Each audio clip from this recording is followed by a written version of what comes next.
বৃহস্পতিবার সন্ধ্যা থেকে শুক্রবার শুরু হয়ে যায়।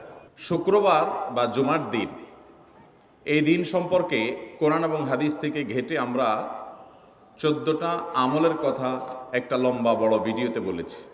আজকে সেখান থেকে আমি সংক্ষেপ করে এই 14টার মধ্যে আবার অতি গুরুত্বপূর্ণ 5টা আমলের কথা বলবো ইনশাআল্লাহ। নাম্বার 1, সবচেয়ে বেশি যেটা করতে হবে পরিমাণে, জুমার দিন জুমার রাত বৃহস্পতিবার সন্ধ্যা থেকে নিয়ে শুক্রবার সন্ধ্যার আগ পর্যন্ত পরিমাণে সবচাইতে বেশি করতে হবে যে আমলটা, সেটা হলো দুরূদ শরীফের আমল। নবী করিম সাল্লাল্লাহু আলাইহি ওয়াসাল্লাম বলেছেন, আকসিরু আলাইয়া মিনাস সালাতি মিন ইয়াউমিল জুমআতি ওয়া লাইলাতিল জুমআহ, তোমরা জুমার দিন এবং জুমার রাতে আমার প্রতি বেশি বেশি দুরূদ পাঠ করবে, দুরূদ প্রেরণ করবে।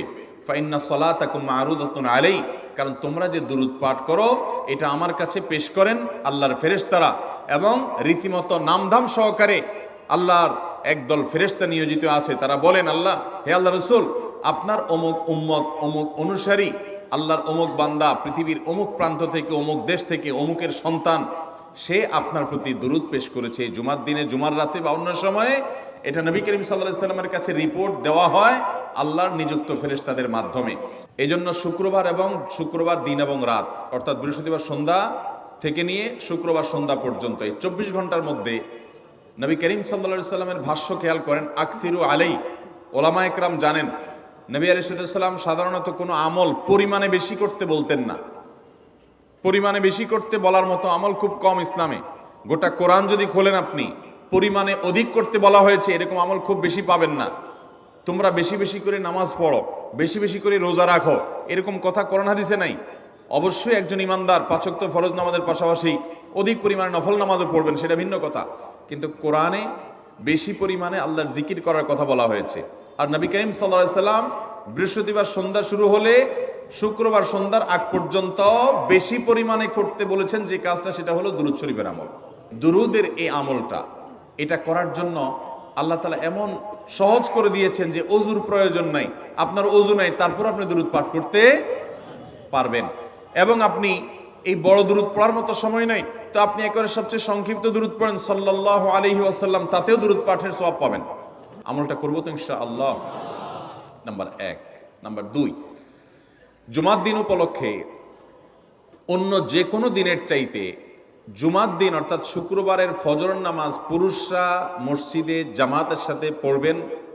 জামাতের সাথে পড়ার নিয়ত করবেন পাক্কা, কারণ অন্য যে কোনো দিনের ফজর নামাজ না, শুধুমাত্র যত নামাজ আছে, নবী করিম সাল্লাল্লাহু আলাইহি ওয়াসাল্লাম বলেছেন, আফদালুস সালাওয়াতে ইনদাল্লাহ, আল্লাহর কাছে দুনিয়ার সব নামাজের মধ্যে 5 ওয়াক্ত সাধারণ নামাজগুলোর মধ্যে সবচেয়ে উত্তম নামাজ হলো সলাতুল ফজরে মাআল জামাআতে ইয়াউমাল জুমআহ, জুমার দিন ফজরের নামাজ জামাতের সাথে আদায় করা হলো যত নামাজ আছে এর মধ্যে সবচেয়ে শ্রেষ্ঠ নামাজ।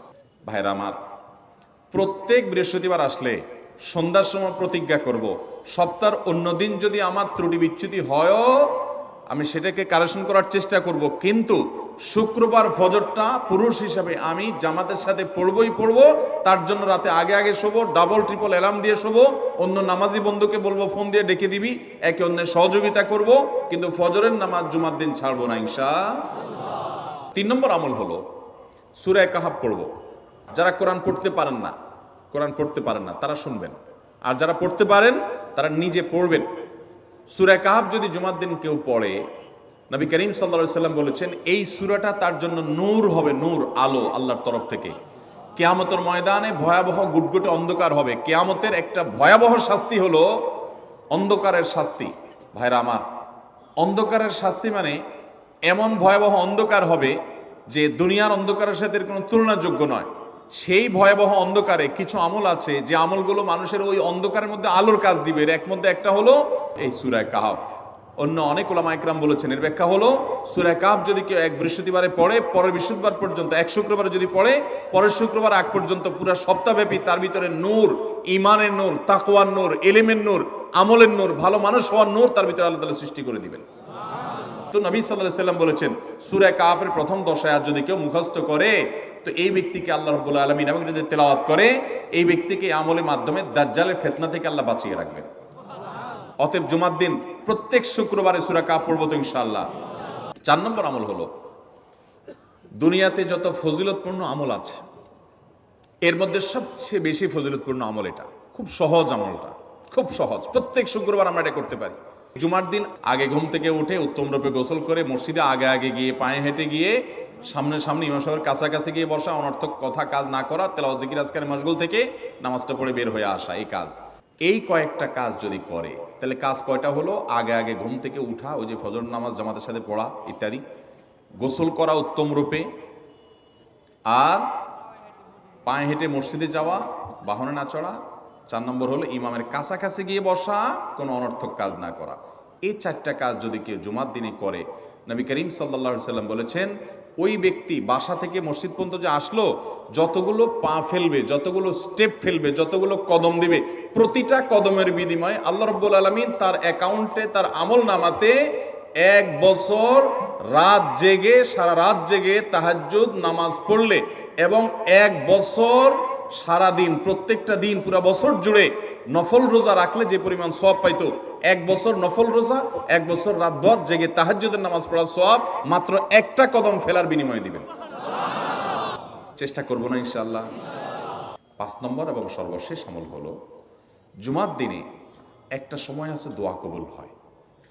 দোয়া কবুলের যে সময়গুলো আছে এর ভিতরে অত্যন্ত ইম্পর্টেন্ট একটা সময় হলো জুমার দিন। শুক্রবারের একটা সময় সম্পর্কে নবী সাল্লাল্লাহু আলাইহি ওয়াসাল্লাম বলেছেন যে একটা সময় আছে শুক্রবারের, এই সময়ে বান্দা কোনো দোয়া করলে আল্লাহ তাআলা ফিরিয়ে দেন না, কবুল করেন। কিন্তু সময়টা যে ঠিক কখন, এটা হাদিসে নবী সাল্লাল্লাহু আলাইহি ওয়াসাল্লাম বলেন নাই, যাতে করে হয়তো আমরা সারা দিনেরই কম বেশি দোয়ার চেষ্টা করি।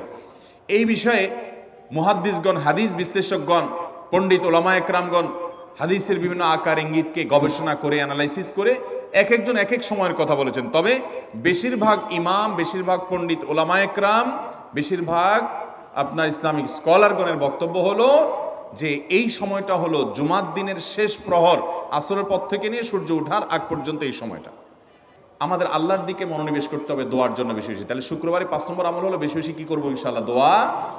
বেশি বেশি দোয়া করবেন, উঠতে বসতে চলতে ফিরতে। বিশেষভাবে সূর্য ডুবার আগের যে সময়টা শুক্রবার, অর্থাৎ দিনের শেষ সময়টা, বিশেষভাবে আল্লাহ তাআলার কাছে দোয়া করব। ঠিক আছে তো ইনশাআল্লাহ? কয়টা আমল বললাম? আমল করবো তো ইনশাআল্লাহ? মনে থাকবো তো ইনশাআল্লাহ? আমরা প্রয়োজনে বাসায় গিয়ে একটা কাগজে নোট করে ফেলবো, লিখে ফেলবো, লিখে এরপরে ওয়ালে টাঙ্গাই দিবেন বাসায় যে জুমার দিন এই 5 কাজ আমি ছাড়বো না। আপনি যদি মনেও না থাকে, আপনার যদি ভুলেও যান, আপনি এই কাগজ আপনাকে মনে করাবে ইনশাআল্লাহ। বাসায় ফ্যামিলির লোকদের সাথে শেয়ার করবেন, জুমার দিন হুজুর বলেছেন, আমি একটু আমার মন থেকে বলিনি, এগুলো সব কোরআন হাদিসের কথা বলেছি আপনাদেরকে। কোরআন হাদিসের আলোকে 5টা আমলের কথা বলেছেন, বিশেষভাবে জুমার দিন আমি 5টা আমল করবই করব। ভাইরা আমার, প্রত্যেক জুমার দিন যদি আপনি একটু ইমানের রিচার্জ করেন, ইনশাআল্লাহ সারা সপ্তাহ আপনার জন্য সেটা উপকারে আসবে। চেষ্টা করবো তো ইনশাআল্লাহ? আল্লাহ তাআলা এই আমলগুলো আমাকে, আপনাকে, আমাদের সবাইকে করার তৌফিক দান করুন।